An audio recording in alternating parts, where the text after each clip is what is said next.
Side, by the way, you should be able to. Hello, everyone. We're live. I'm hoping you can see comments, Maddie and Susan. But yeah, I'm I can see comments. Anyway. Awesome. So let us know if you're watching live. For those of you who don't know me, my name's Heidi Mavir. I'm the founder of EOTAS Matters. We work supporting families of children and young people who have barriers to attendance, who might need bespoke provision through their EHCP, particularly children with special educational needs and disabilities. And today I've got two incredible powerhouses with me. So I've got Susan Liverman and Maddie Roberts. Is that Liverman or is it Liverman? Liverman. It is Liverman, who actually met through our online community, and they've been doing some incredible work on the schools bill. So we had Ellie Costello from Square Peg last week, and Susan and Maddie have been doing a lot of work with Beth at Not Finding School. And Ellie went on holiday, and as she went on holiday, she commanded that we do a joint Facebook Live, and we know better than to not do what she tells us to do. So here we are. And so today we're going to speak a little about the petition that Susan and Maddie organised, which now has over 110,000 signatures. And if you haven't signed it already, I'll pop a link in the comments so you can. We're going to talk a little bit about the schools bill, and particularly the attendance and fines consultation that is open until the end of this week, and give you a bit of signposting for how you can feed back on that. Because we do know that for children, particularly children and young people with special education needs and disabilities, that is a pretty major piece of potential legislation that could hammer a lot of our families. All families, but particularly families who have children who need additional support or have additional needs. So if you're watching live, I can see that we've got a few people. If you are watching this live, please do pop a share out on this. Please share it into your networks and your groups. And for the next 12 seconds, please give us some angry faces, because that does boost our Facebook algorithm, but only for 12 seconds. Otherwise, my rejection sensitive dysphoria kicks in and I will cry when I get off the live. So let's do some introductions. I've already introduced myself. Susan, do you want to say hello? Tell us a little bit about you, your background, and then you can introduce Maddie, and Maddie can do the same. Yeah, perfect. So hi, I'm Susan. I am not used to doing live, so this is like the first. Oh my god, the angry faces, they're so off-putting. Oh my goodness.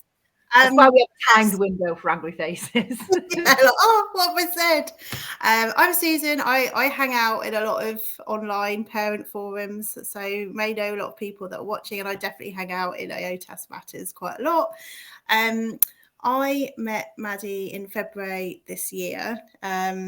I spent a lot of last year in Not Finding School, getting personal help for the situation that we were going through with my son and his barriers to attendance. And that was a whole new world, and we just got kind of plunged into it, as so many people do, quite quickly, quite awfully, and obviously went through that process of being asked for proof that he was ill when actually we were trying to get help, etc.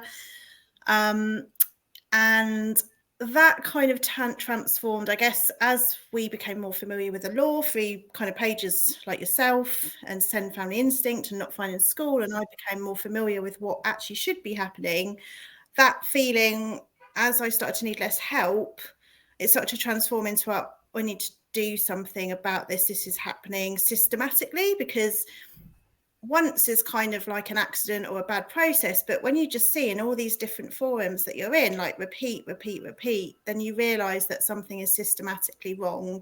Thousands of families.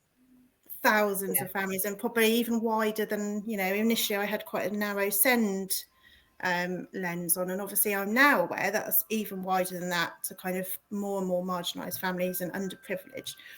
So that was kind of happening. And then the government rhetoric kind of kicked in around ghost children and children missing and unknown. And this kind of happened at a time when I was very specifically asking for like alternative education provision and not getting it. So I was like, hang on, I'm not invisible. I keep asking. And I know that all these people aren't invisible. And what's going on? And I started writing a few posts just as a parent in Not Finding School.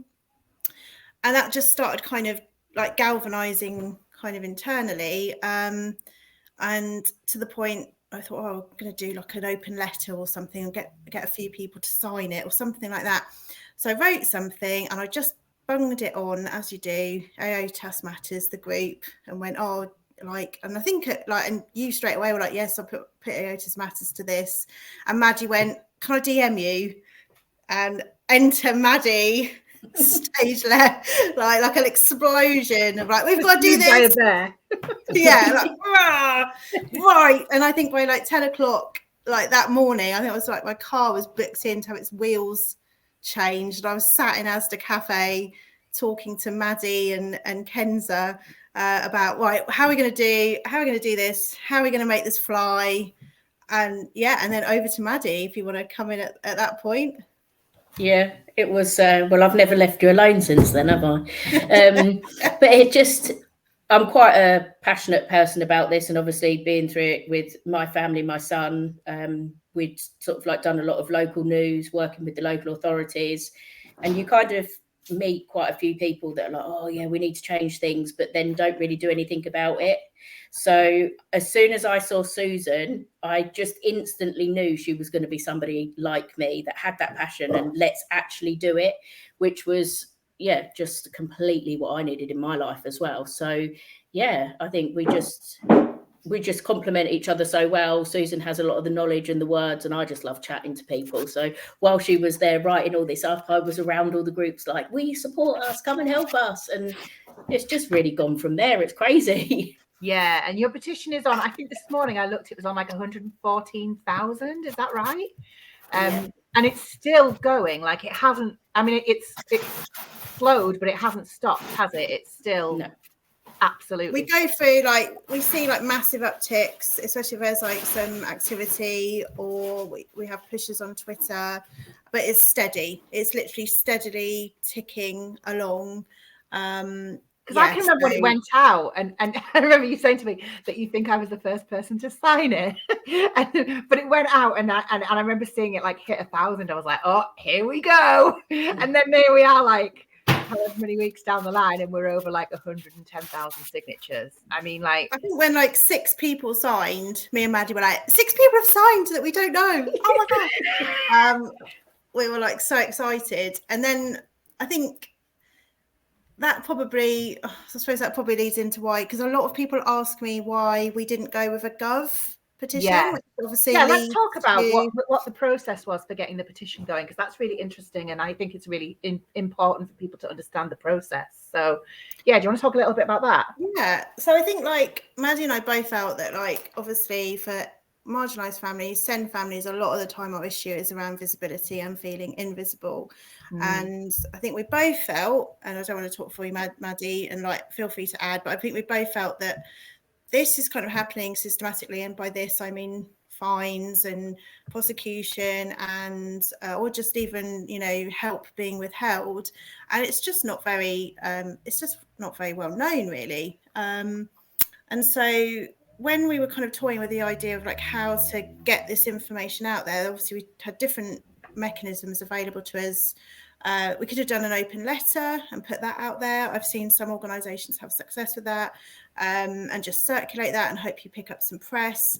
And obviously the main kind of options available to you are, you can do a Change petition or other organisation petition, or you can do a Gov petition. So a Gov petition, obviously on the government platform, and you have quite a tight word count, but more importantly, and the reason that we didn't go down this road is because you've actually got quite a short period for that, the longevity of that petition. So you have about 6 months to get that petition to kind of 10,000 or 100,000 signatures. Now, 100,000 signatures, you bring on a debate in Parliament, and at 10,000 signatures, the government has to respond, which is fantastic. And I really am a lot more pro-democratic process than I was before I went into this experience. But also I had seen many Gov petitions, many really, really good petitions. So I'm like, yes, really accurate, really, really knowledgeable people have written that. Just because it's kind of marginalised a niche, like just kind of fade away. And 6 months isn't quite long enough to get traction. And so that's kind of where the Change platform, I looked at the platform, I like the platform, it's very easy to use. And also a really, really kind of useful tool with that platform is you can do updates on your petition as well. So you can send out updates of what you're doing, call to actions. I just thought this is, you know, and we both felt this is like a really good platform for us to use. It's a lot more.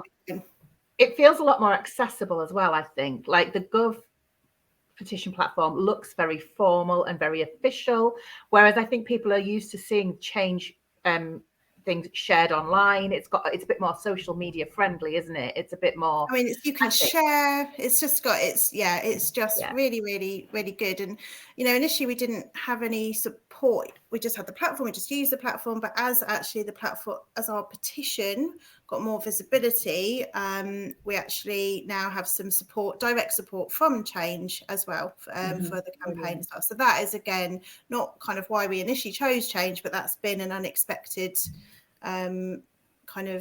bonus of using that.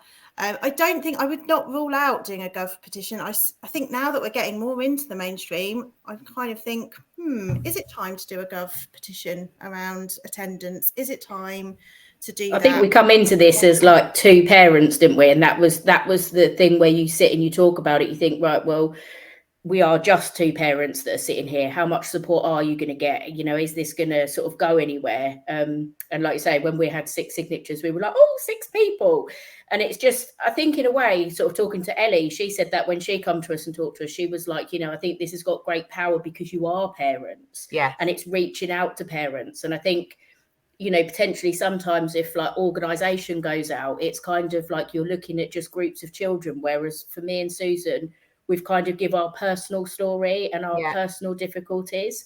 And if people can relate to that, I think it sort of can sometimes help to bring people together because they think, I know, or we've had so much support from people, not necessarily that have got children now going through it, but children that went through it years ago, or grandchildren, or even like next door neighbours and people like that are really getting involved in it. So I think that's really helped.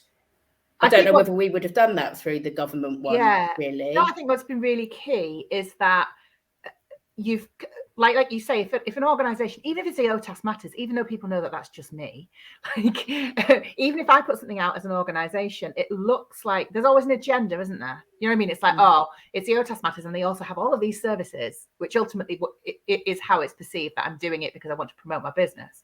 Don't get me wrong, it doesn't do me any harm, but that's not why I'm doing it. But equally, if it's just from parents, it's got tons of integrity and it's really transparent and it's really relatable. And I think also as parents, what I think we underestimate is that when it comes to issues around government, if individuals from the electorate are responding to things, it's got much more power than if organisations are doing that, because ultimately it's your tick on a ballot paper that they're after. So I think one of the things that we really need to press home to parents is that this is a time when you do have power, because we are in like a real political change like environment, and we are invited as the electorate to consult on things, and it's really important that we find a way to make that easy for people. Go on, you were going to say. I think so much. I mean, I know we were talking about democratic process as well.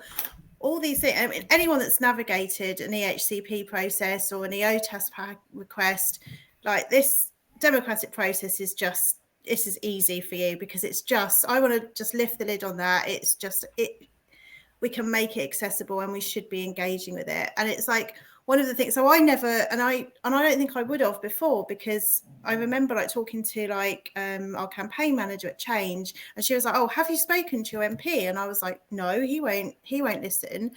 And she was like, it's his job. It is his job. He doesn't have to agree with you, but you can ask him to ask a question at an education forum. You can ask him to talk to the Secretary of State for Education, and keep asking. And I was like, I hadn't thought of it. I just thought, does he agree, or are we ideologically the same?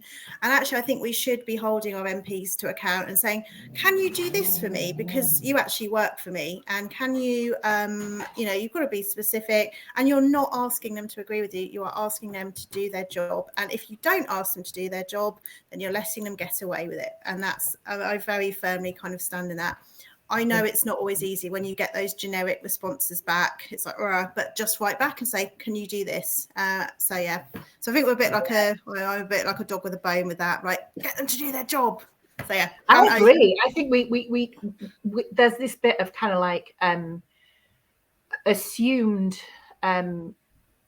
powerlessness, which actually, if we use the processes correctly, we do, and we can have power. I'm not saying it's easy, but it is a numbers game for sure. And I think one of the things that this whole schools bill, Sen Green paper has done is it has galvanized people, and it has galvanized feeling, and it's been a real catalyst for parents from all different backgrounds, you know, whatever marginalized group you're from or whatever intersections you sit on, being able to go, yeah, do you know what? Yeah, me too. And even parents who aren't in those groups, because one of the things that is really interesting about, particularly about disability, is that Ellie reminded me of this, is the only protected characteristic that you can go to bed one night and not be in that group, and you can wake up the next morning and you are in that group. And any person who has children, it could potentially be affected by this schools bill. Well, they will be, but particularly around attendance. So let's talk a little, I don't know, Maddie, if you want to dive into this, about what specifically the petition is around and why it is particularly pertinent for families who have children who have barriers to attendance, and maybe families who need EOTAS. Do you mind just digging into that a little bit for me? Yeah, well, obviously from a personal perspective, that's what our family had gone through. And I think from when I talk at the local authorities and at the meetings, councillors and things, people don't seem to understand that our children's attendance is marked as unauthorised, even if they have a diagnosis, even if they have an EHCP plan, even if, you know, for us, we were under CAMS and a professor and all sorts of people around us, and it was still being marked as unauthorised.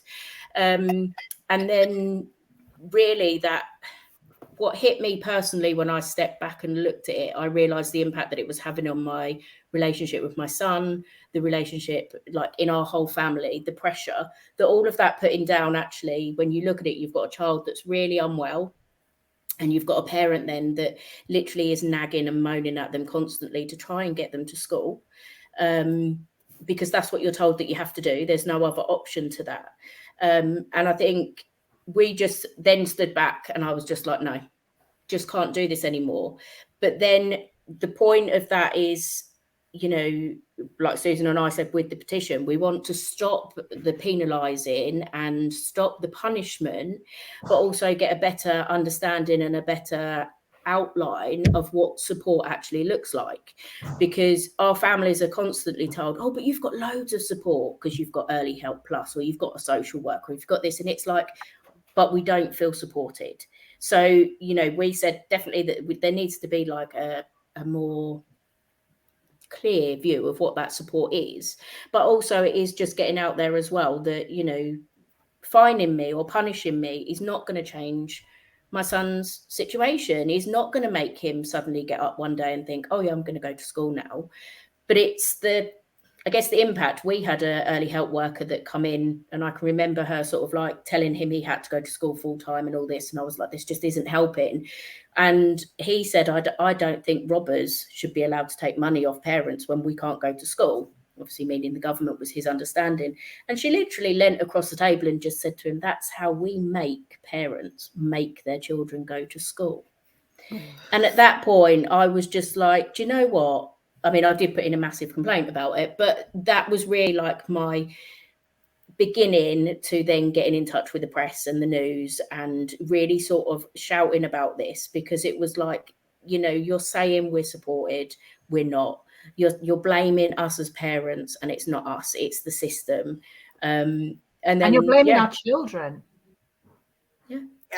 And, you know, and I say there's so much damage that's come out of that. And I guess a lot of families are probably, you know, very similar, but we've spent a lot of time in the healing process, and we've spent a lot of time. And now there are times sometimes when I still get a bit grumpy, but, you know, I always go back to all my children now and say, I'm really sorry. It's not you that I'm frustrated at, but it's the system. And for Harley, obviously, as a parent, me and him went in this together. And when we got to that point where we decided that's it, we're not pushing him to school anymore, that was our decision together. So when we started doing the news and when we started raising this, I was like, do you want to be part of this? Because if he'd have turned around to me and said, you know, Mum, that's enough, I don't want to keep telling our story. But he was actually really up for it, because he was like, I don't want other children just to get forced and pushed into these places. And I was like, brilliant, let's see what we can do.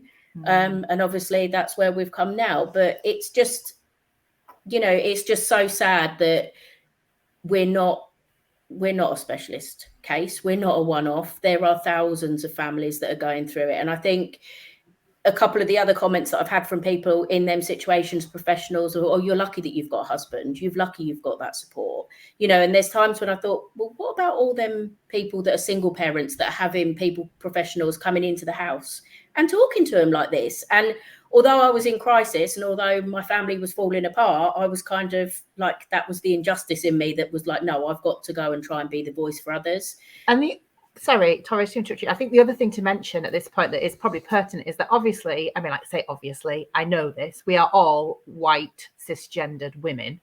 And so we're not on some of those intersections, but we do know that there's other intersections. So people from people of colour or Black and minority ethnic, or people who are from Roma traveller communities, or people who have children who are care leavers, or, you know, those people are even more vulnerable. And, you know, we're able to do this because we do come with an element of privilege. But I think the work that you're doing and the work that Square Peg have done around really, you know, this is not something that is just a few angry mums who are a bit pissed off because our kids didn't get what they wanted. You know, this is something that is systematic. It's across the board, and it's for all families for whose children's school is not a fit for whatever reason that might be. And the kind of like what I've seen, and I know we've all seen these cut and paste letters that are coming back from MPs now, and I know it's soul destroying, but we do need to keep doing it. But this kind of like rhetoric around, you know, you're legally required to make sure your children receive an education, but also that's accurate. But also some letters are coming back saying you're legally required to ensure your children attend school. Now that's not true. And I mean, it could become true if the schools bill goes through, but this is what we're pushing against, is that this inaccurate information coming from the higher ups telling us we have to do things a particular way, when actually that's not what the law says at all. And then we're having that held against us, and we're being threatened with fines and prosecutions. I hear from parents all the time whose children have been told, if you don't go to school, your mum or your dad or whoever will go to prison. You know, as if that's supposed to, you know, in our case, oh, well, that's all right. Then he'll just switch off his autism and he'll be in school tomorrow. Don't worry about it. You know, it's like, it doesn't work like that. I kept remembering this when after the lockdown, when Harley really, really struggled to be able to go back last year. I'm going to joke. And all the school wanted to keep saying was, but Boris says on whatever it was, the 5th of March or whatever the date was, all children must come back. And I was like, I really don't think my son's too worried about what Boris says. You know, he's been unable to leave the house for months. He's really, really struggling. That's not going to, you know, that isn't going to get his needs met. That isn't going to get him out of the house or entice him back in. And even more so with the PDA profile, you know, with that demand on top of that this is what you're being told to do, so you just have to do it. Yeah. I think we've seen that stance like harden through the year. I mean, it's like a really well orchestrated marketing campaign, and it isn't accidental. You know, we started off with like Nadeem Sahari when he was Secretary of State for Education, writing to schools to kind of say, look, the focus will be on attendance. That was all the way back at the beginning of the year. Then we kind of saw kind of the Children's Commissioner come back around sort of, oh, these children are missing, they're missing. We saw lots of articles about that. We saw Robert Halfon say about ghost children. These are not unlinked accidental press pieces. This is an orchestrated campaign that was actually leading up to the new attendance guidance. So the new attendance guidance is effective in this September. It is, so the link to the school bill, because that I get asked that a lot. So the schools bill will set the guidance in law. So, and what that kind of looks like is the schools bill saying that local authorities and schools must pay regard to that attendance guidance. And then what's really interesting about that guidance is that it will be set in statutory law, if that's the right terminology. But then the Secretary of State for Education can then change that as they see fit. So that without going back to Parliament. So really, once that's kind of set in legislation, they've got a lot of power there with that attendance guidance. And what we're seeing and what I think we're all seeing across different forums and different spaces is that even though So obviously the schools bill hasn't come in yet, and there's lots of activity going on around that, which we might touch upon in a bit. So even though it hasn't made it law, obviously it is going to be effective in September. But what we're already seeing is that schools and local authorities are already enforcing that because they've got access to it. It's available. We can all read it. It's on the Department of Education's website. And some schools are kind of getting in early and going, okay, well, I'll start implementing this. And I think we've all seen posts from people saying I'm getting fined, but I'm actually asking for alternative provision from my local authority, but they're turning around saying we're going to fine you. We've got children that can't be seen by cams. We've got other actions as well, and we've got children kind of being banned from proms and school trips, and it's all related. It is all related to that attendance guidance and that crackdown on attendance. And so what is quite interesting to me is the gap between the government and how they see the policy, which they see at the top. So you've got your lords or your baronesses, so Baroness Baron. So she stood up in the House of Lords and she said, no, the guidance isn't there to punish SEND or marginalised families. They shouldn't be asking for medical evidence.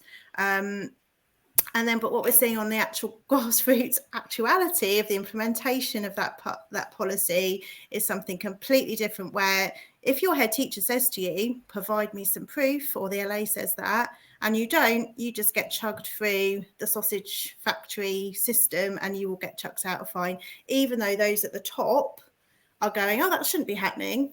And this gap is what I think we're trying to close. And how many conversations do we have about, well, that's not legal, that's unlawful, like when you're going through the EHCP process? So we all know that law only really matters when you're in front of a judge.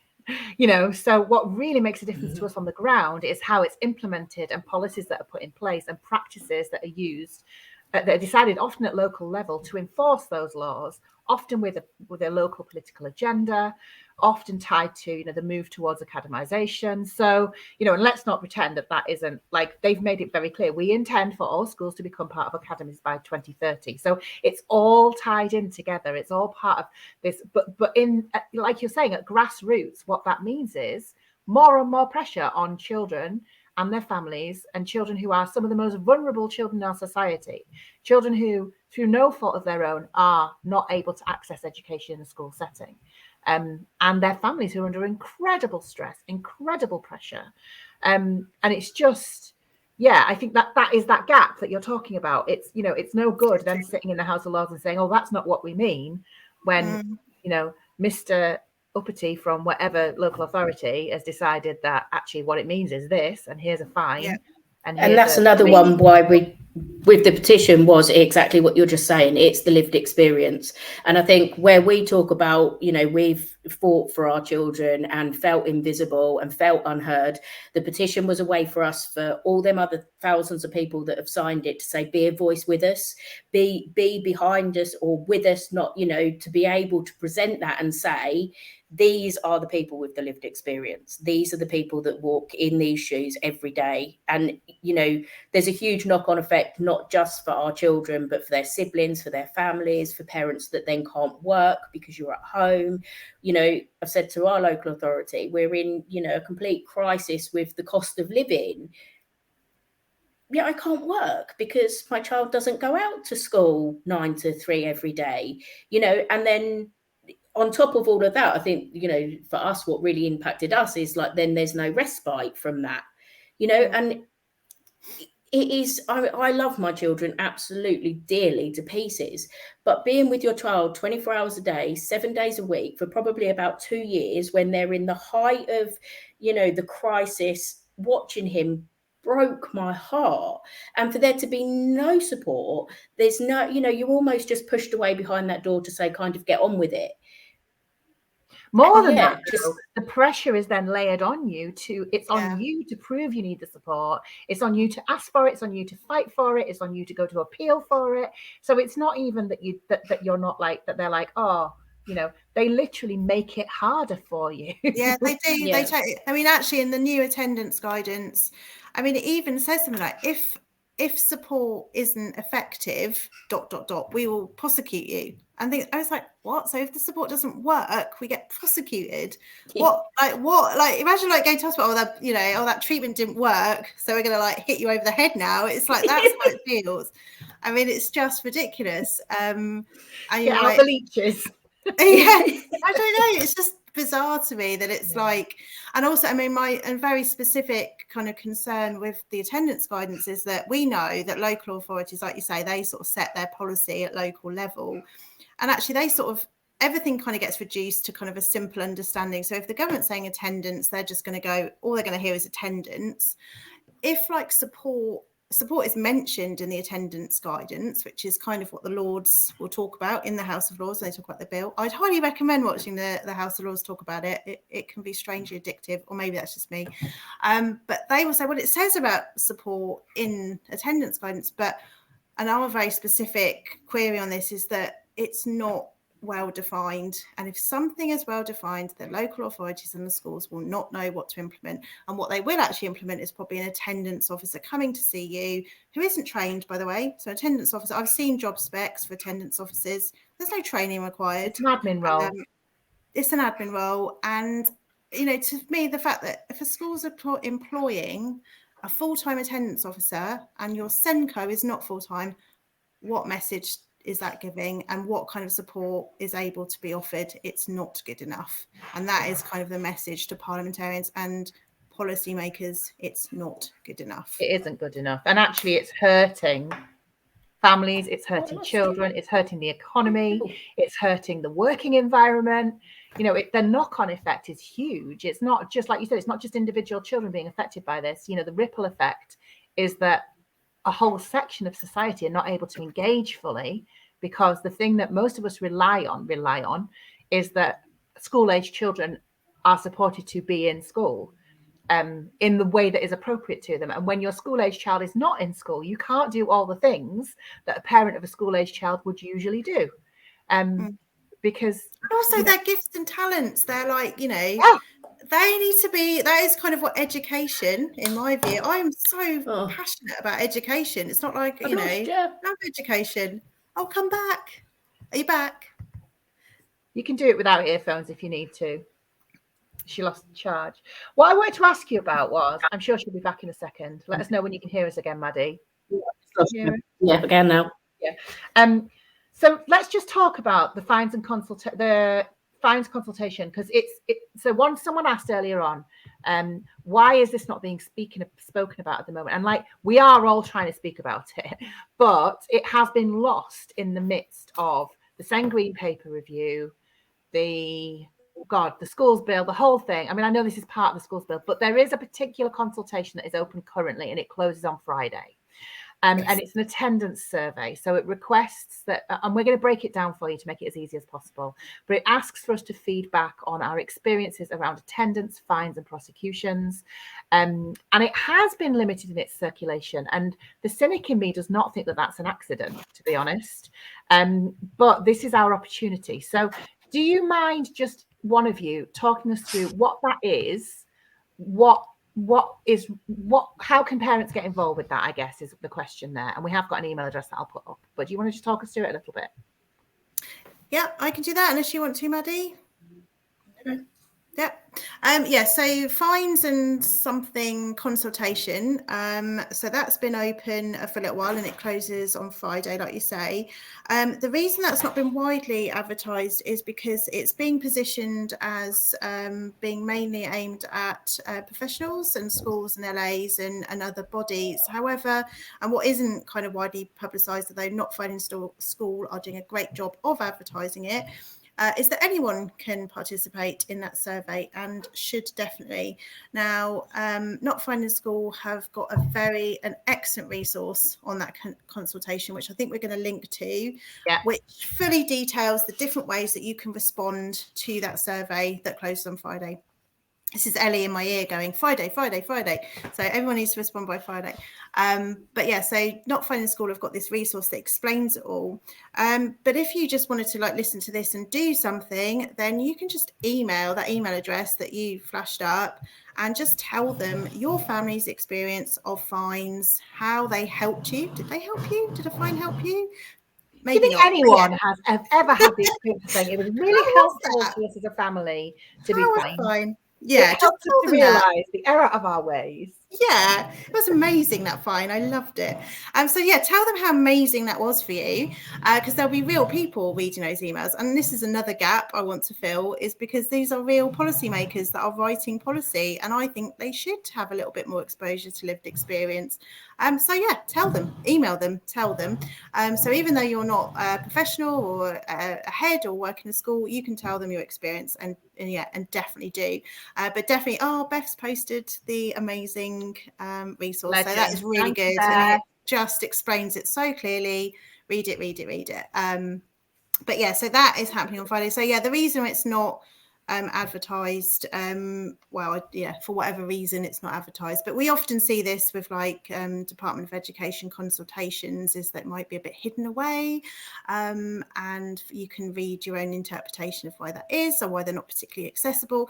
But the good news is that there's amazing advocates like Not Finding School and yourself, and lots of other advocates do a great job of going, no, you're not hiding that away, and actually here's how you can respond to that. So let's all do that. Let's all email them. Let's fill up their DMs with our experiences. I think what they probably have, I've seen a number of members of the House of Lords and a number of MPs comment publicly about the amount of consultation responses they've had, the amount of engagement they've had. And going back to that thing that you said at the beginning about none of us, like, we don't write to our MP unless, like, we fall off the pavement and break our leg or something.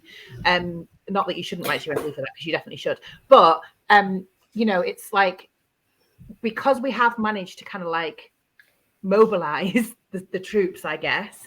There's been comments made about the amount of public interest there's been and the amount of feedback they've been, and we're making inroads. We are definitely making inroads. To have the House of Lords cite Not Finding School and Square Peg in a debate like that, we're making a difference, and they are. Yeah, and it was cross party support. I mean, that never happened. When do the parties agree with each other? Yeah. And that was, I mean, I was actually a bit disheartened after that, because that was Amendment 81. That was the code of practice. But all is not lost. But I was a bit like, so we watched it. We're having a bit of a watch party, weren't we, Maddie? Watching the House of Lords. What saddos we are. I know, amazing. But it was so exciting. And we were going, yeah, go, Amendment 81. Come on, the marginalised families. And so Lord Hunt, he's a good egg. Watch him. So he was there giving his amendment, the code of practice. And then he obviously mentioned Not Finding School and Square Peg and, their good work. And then all these other lords went, like Lord Lucas, Tory peer, he stood up and went, it's a bit of a good idea, that. And so did a Labour baroness and blah, blah, blah. So there was a bit of support. We're like, yes, go this. And even, the words compassion-based, evidence for compassion-based approach. So, I mean, things like that were talked about. And then what we saw was Baron get up and just go, we don't really need that, because the attendance guidance best says we should be having sensitive conversations. And it was like screaming at the telly, no, that's not happening. And Baroness Penn said something quite similar.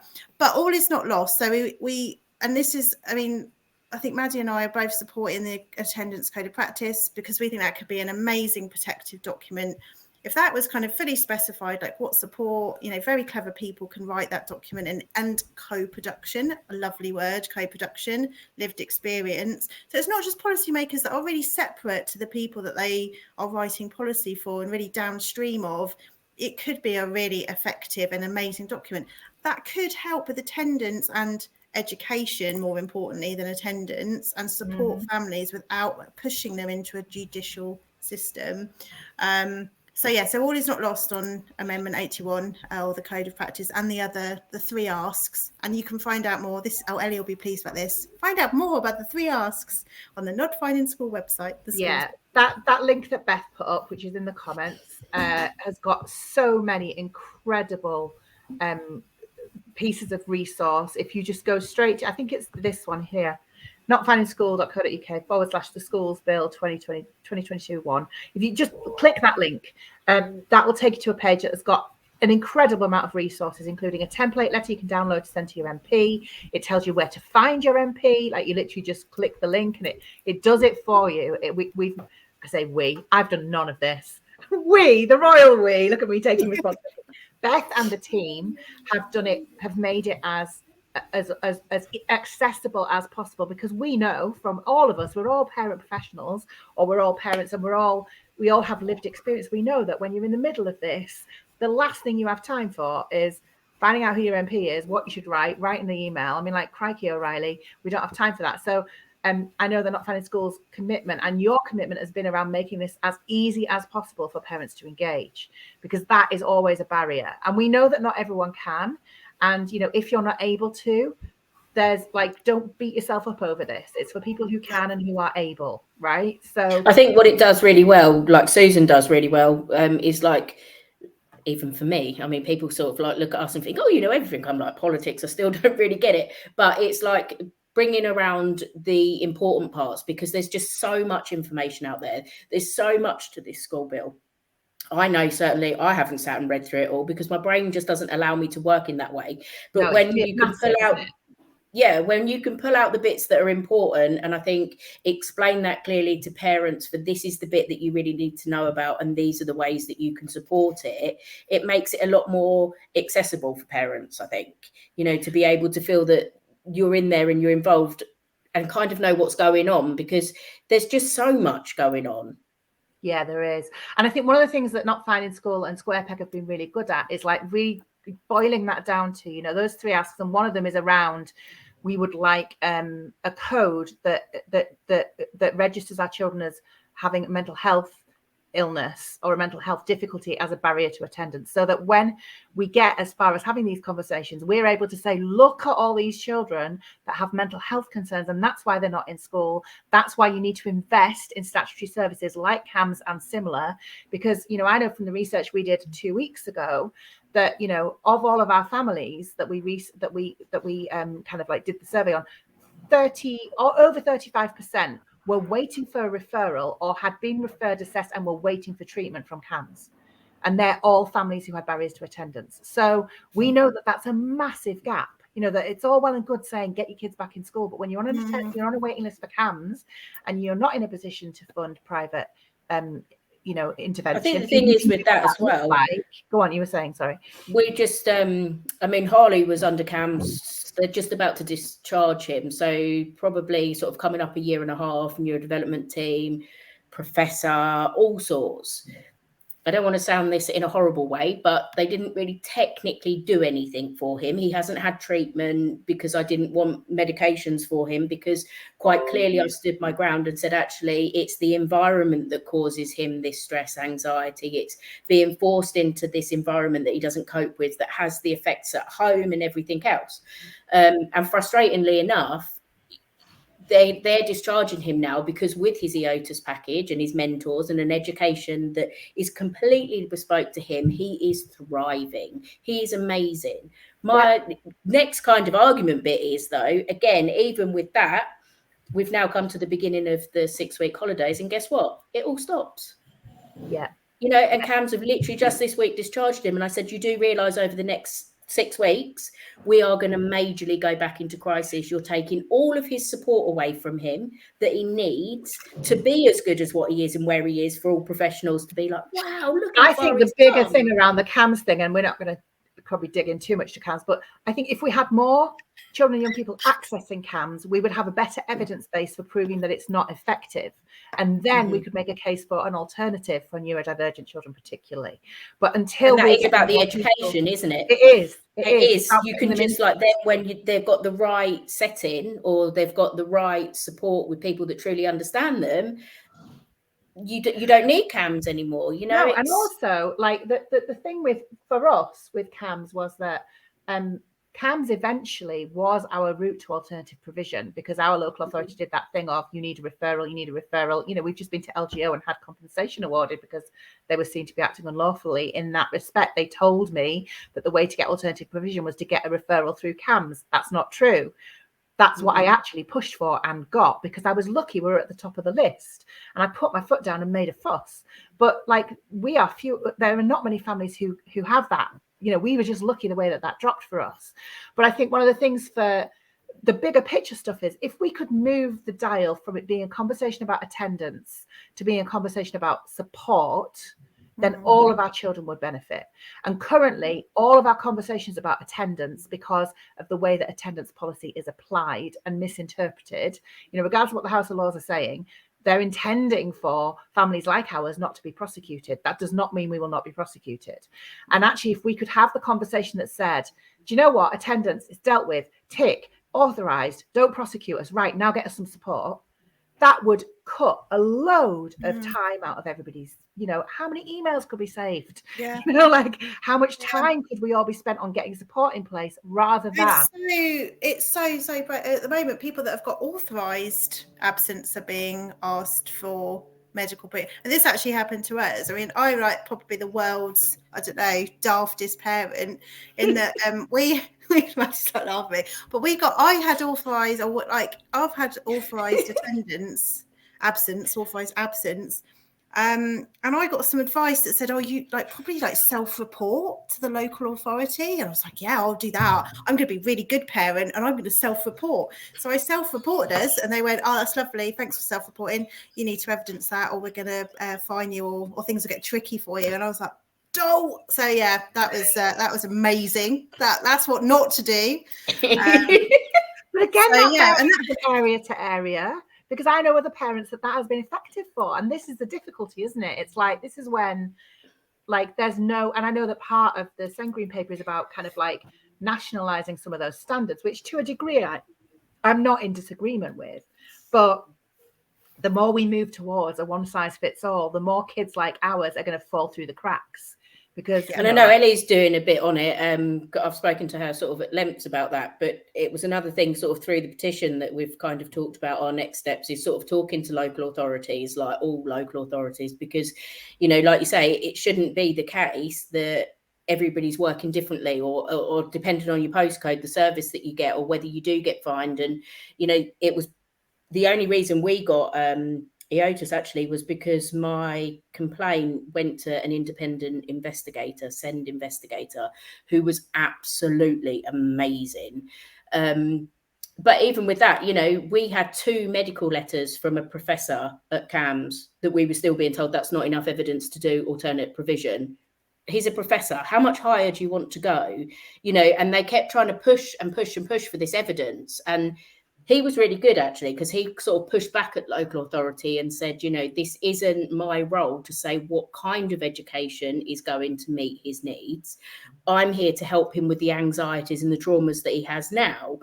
And from the evidence that we got over the months, that by coming away from school, his anxieties went down, his OCD behaviours become a lot better. He became a happier child. But I think that's, again, sort of what local authorities try and do. Instead of making that decision of this is what we should do at X, Y, Z point, they try and push that back on someone else. It's like, oh, well, we constantly went round that loop of we're waiting for medical evidence or we're waiting for social care input. And, and I kept saying at all these meetings, I was like, I can already tell you what they're going to say because they've already told me. They won't say what education will meet his needs. That's not their job. That's not their job. They're health experts. And this was the challenge that I have for a lot of families that I support. I've got a couple of families that are in pretty difficult situations with regards to attendance at the moment. And the kind of the language, the vocabulary around mum says this, it's often mum says, we have a name, but anyway, let's not even go there. But it's often around, they do have provision. You've just got to get them here, all of that stuff. And it's just, it is that kind of I heard something last week and it was an MP and I cannot remember for the life of me who it was, but it was someone senior. And it was one of the recent resignations, I believe, had said, well, this is aimed at parents who are not looking after their kids, who don't care for their children. And I kind of thought to myself, do you really think there are that many parents who don't care for their children in this way that you need new law and legislation? Because there is already new law and legislation in existence that should protect those children. This is not about what you say it's about. This is not about finding those individual cases of significant neglect, because you have processes in place, albeit not very effective, but you have those processes in place already. This is about something much bigger than that. And let's all be honest about it. Like, it makes me angry that there's this thing of, oh, we don't mean you. Open brackets. Oh yeah, we get told it. Yeah. Oh no, wait, it's only the bad parents. Who are the bad parents? Where we touched on this morning about the police as well, didn't we? When we were saying this morning about with all that sort of in our area with Festus and all this like unauthorised attendance and police being involved and things like that, and it's just like at that meeting that I sat out with the councillors turned around and said, oh, but it isn't about send children because their absences are marked as authorised. And it's like, are you in the real world? Are you out here talking to? Do you know anything about the local authority that you're actually within? Because actually, no, they're not being authorised. And also that assumption that if they're not being authorised, because they should be, if yours aren't being authorised, you must be lying. Mm-hmm. Otherwise, they would be authorised. Yeah. That's not true either. We know that that's not true. Yeah. So I guess one of the things I wanted to ask you about, because we're going to wrap up in the next 10 minutes or so, but let's talk about so right now, we would like people to engage with a consultation. Beth put some amazing links up. The email address, if you want to just do one thing, please send an email to this one, attendance.consultation@education.gov.uk. Share your experiences and share your views about fines, prosecution, how ineffective you believe them to be. Maybe share your personal experiences if you've been threatened or have been fined or prosecuted, and ask them to take action. And if you go to the Not Fine in School page, there's some more information about what you could actually put in that letter or in that document. Looking towards September and beyond, what's next? What can we get ourselves ready for? Because this is not just something that you send one email and then that's it, we're done. This is a much bigger piece of work, isn't it? So can we talk about that?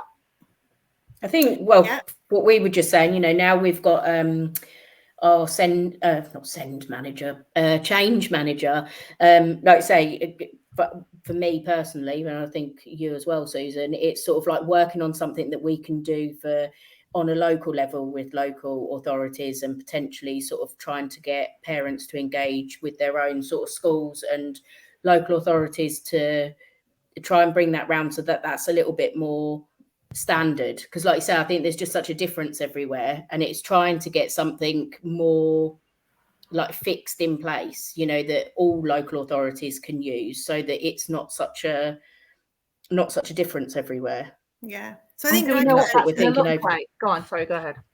I was just going to say, so I think a petition, with the petition and what we're as campaigners, what Maddie and I are sort of pushing for with the petition, obviously, will be through the schools bill to support Square Peg and Not Fine in School with like that attendance code of practice, and we will carry on supporting that push.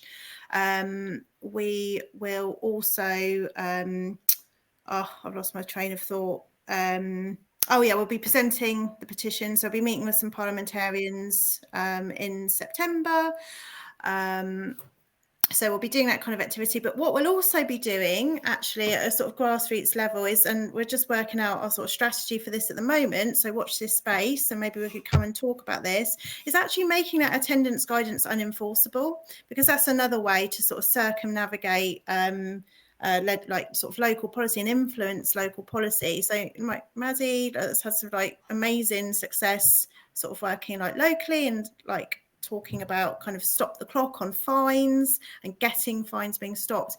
And again, we're not going to be able to do that action ourselves across the country, but perhaps some sort of campaign around how we can mobilise kind of action like across the country. So make something like that. So we're just kind of working that out at the moment. But in the short term, obviously the bill, attendance guidance will kick in September. I think it's probably worth signposting people to sort of Not Fine in School. There's also Define Fine as well. Very good sort of support groups. There are resources, help. We don't really want anyone to be watching this kind of worried, and there probably people are, especially if they're already getting that pressure. There is law in place, good law to protect you. We're not saying that it always protects you, but it should. And there are people and parents that want that protection to extend to you. So please don't be alone. Get into one of those groups and get help. And then, so that's kind of the attendance guidance. Then the schools bill activity continues after summer recess. And again, we'll just be working out about what we do with our campaigning around that. So in a nutshell, there'll be something coming out of myself and Maddie about some kind of coordinated local action. But in the short term, it's the fines and consultation. If you haven't signed the petition, sign the petition, and carry on sharing that, because visibility is protective. And that's, we want more and more people to kind of know about these issues. And then in the longer term, kind of, again, putting that pressure on and also supporting, sharing the information of Not Finding School and Square Peg, or, and other organisations that are making that positive change. What I thought was, anything. Go ahead. Go on. Sorry. I was going to see if Maddie, do you want to add anything to that? You just explained that so much better than what I did. But yeah, that was kind of my thinking. There's still like beyond. I think we've sort of just gelled, haven't we, and really started enjoying what we're doing and really starting to make some connections with amazing other people and getting a better understanding of the ins and outs of everything. So what started with let's just start this petition, I think, is just blossoming, because our passion just keeps growing for all these other areas as well. So hopefully this is a partnership that has got real power in it, and I think that just the work you've done so far, the things that you've achieved already, is incredible. Like the kind of things that proper, inverted commas, proper organizations spend years trying to find people to do what you two have done, who can get that exposure, that public, engage the public in there, and really kind of reach people and really engage people in the stuff that really counts, and give people what I think is really good, that you have been really good at, and that Not Finding School and Square Peg have been really good at, is here's the thing that we're all worried about. Yes, it's if we're not worried when we're not paying attention, but don't worry too much, because this is what we can do about it. And that's the key, isn't it? Is that we don't want families to be panicking about this. This is something that there are lots of people on the hard edge that are fighting super hard for. And we will do all we can to make sure that families are protected, and you have an opportunity. And I think that's what's so powerful. Yeah. Everybody's now meeting the people that are, I think me and Susan have said before, both of us, I'm not one to dwell on a problem. I'm one to find a solution. How can we get that to work? And I think what's coming out of the school bill and what's coming out of, all these people everywhere that are doing that work is, we're coming in together into one big massive force. Definitely. And everybody brings something different. Everybody brings a different experience. And I think, that back at the beginning of the petition, for me, that's what gave me all the tingles, was when I used to look at the petition and you watched all of them logos go on, and it was a real community coming together. It was everybody that was, it didn't matter if people didn't get on or whatever. All of that's aside now. And now I think we just need to focus all of the energy that we have, between everybody that wants to do it and push forward. I mean, yeah, but it's also brilliant, because at times all of us get burnt out, all of us get tired, but to know, this week we've said to Ellie, turn your phone off and have a holiday. I know she'll still be checking in. So cross. I'm surprised she's not in the comments. I'm on the beach. She'll be watching. You know what she's like. Okay. Yeah. But we're only here. We're only here because, certainly me, I'm only able to be here because we, when I landed in Not Finding School, going, oh my gosh, where am I? Well, who am I? What's going on? And that was really good help available. And there were really good advocates. I'm watching, I'm surprised today that I've not been hitting the like button and wandering around, because I'm used to just watching you, and I've absorbed really, really good knowledge, and many other advocates that are just absorbed. And then that has enabled myself, and I'm sure Maddie would say the same. That's why we're here, because we've learned. We didn't have to go to a solicitor. I listened to you, and I listened to Jess, and I listened to many other people. I read Steph's Two Girls. I saw her in the comments. So many amazing people. And I think that's sometimes why we're a bit. I because always we're we're kind of in that now. I feel like that about you guys. Look at these amazing women. But I am aware of. And I do, I am, you mentioned, free white cisgender women, and I am aware, privilege, and I definitely face into that. And I think my intention with that is to sort of radiate it outwards, if that is that what you do with privilege? But that is, you sort of to share it if you can. Use your privilege, yeah, definitely. And I think that's something we can all, and I know Ellie and I have had this conversation, we can all do more, and we need to be putting more people from marginalised groups front and centre of these conversations, but in a way that's safe, because often it's not safe for those people from marginalised groups for lots of reasons for them to be able to do that. So, you know, like, but it's important to recognise that, you know, as 3 cisgendered white women, we definitely carry, you know, when we're talking about, well, I could do that because of X, Y, Z. I say it all the time. How many families have gone to their Senko or whoever it is and said, my kid can't be in school, and they've just said, you've got to get him in, and they have gone, okay then. And then, you know, I saw in the comments just a kind of a bit of a warning that there is a comment in the comments about a child attempting to take their own life, and we know that that is not rare. Unfortunately, and we know that some children, young people actually succeed in those attempts, and it devastates families. There is no way on earth, like, if kids could go to school, they would go to school. School is supposed to be fun, learning is enjoyable, kids love learning, you know, and if we've got children, young people who cannot do that and who are telling us they cannot do that, we must not ignore that, and we must not say that there's something wrong with the family, there's something wrong with their parents, that you know, we must absolutely not do that, because it costs lives.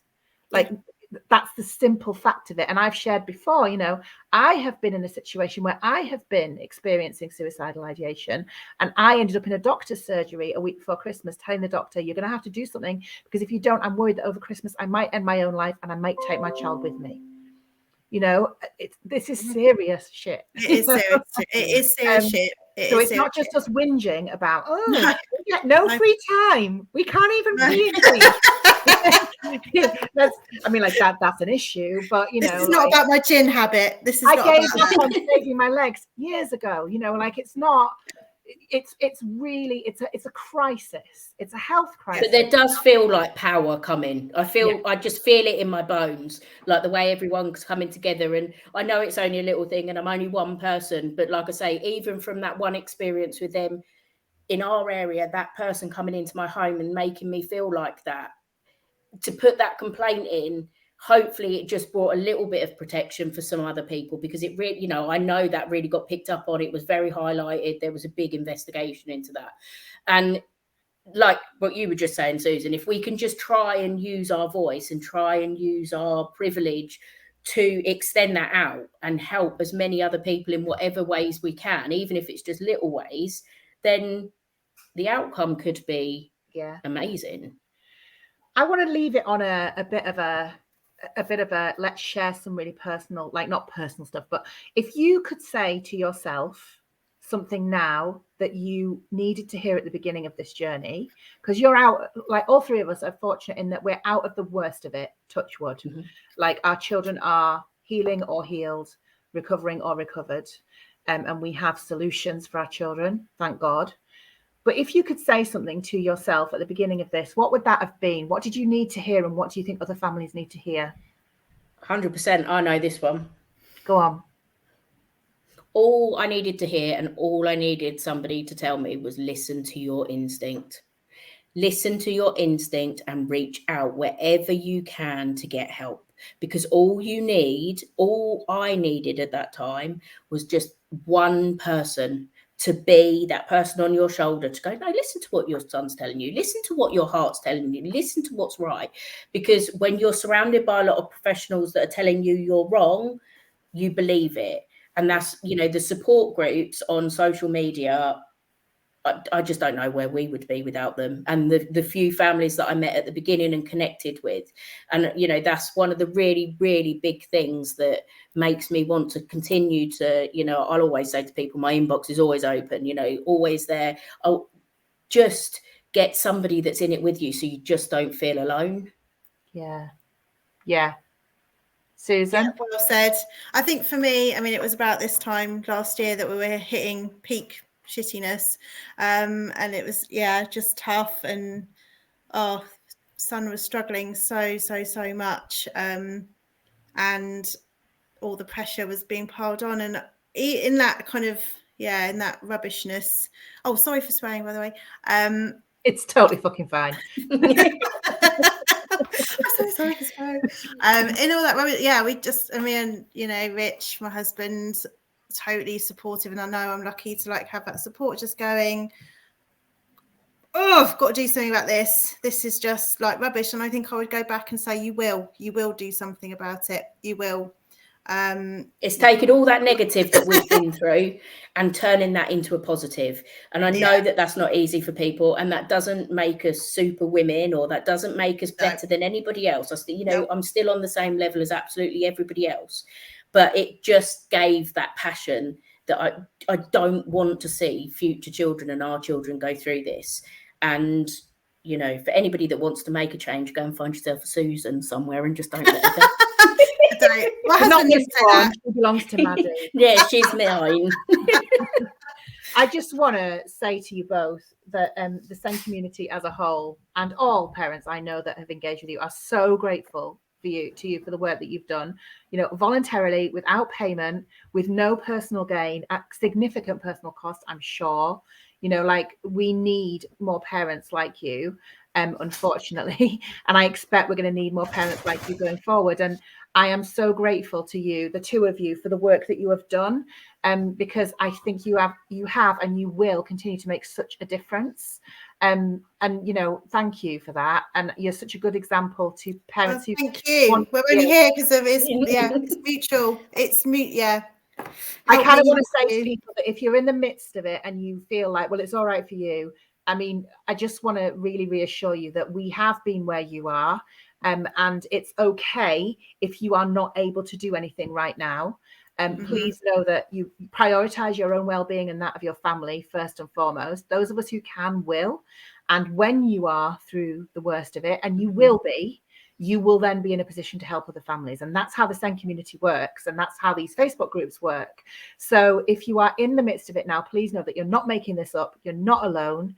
We have totally got your back. And Susan and Maddie are out front with their banners, and there will be banners at some point, I'm sure of it, with their banners, banging the drum. And thank you both so much for everything that you do. We are super appreciative, and I am so grateful to know both of you. And it's been amazing spending a bit of time with you. It's been awesome. No, I hope we get to come on and talk to you a bit more. And like you say, just keep pulling all the people, pulling everybody together. And I'm sure we'll have some fun when the petition I'm sure we will. I can't wait for the day when we're all super glued to railings outside Parliament. I know. That's when Susan's going to be hiding, and I'm just going to come out in true me style. You and me, Maddie. Waist up. And Susan will be like, petition. I said maybe I should handcuff myself to a lord or something until he listens to me. I'm pretty sure it wouldn't be the first time. Okay, I'm going to end the. What do you know about my personal life? Lord, but okay. Stay on while I finish the broadcast. I'll make sure it's kind of done all of its tech stuff. But thank you so much, and we will make sure that we keep pushing this out. I will pop it on what's it called, YouTube, and I'm just going to leave the email address on screen for anyone who wants to engage and send an email before Friday or before close of play Friday. Please, otherwise Ellie will tell us off for not telling you that it needs to. She will. She's very strict. Thank you both. Speak to you later. Thank you.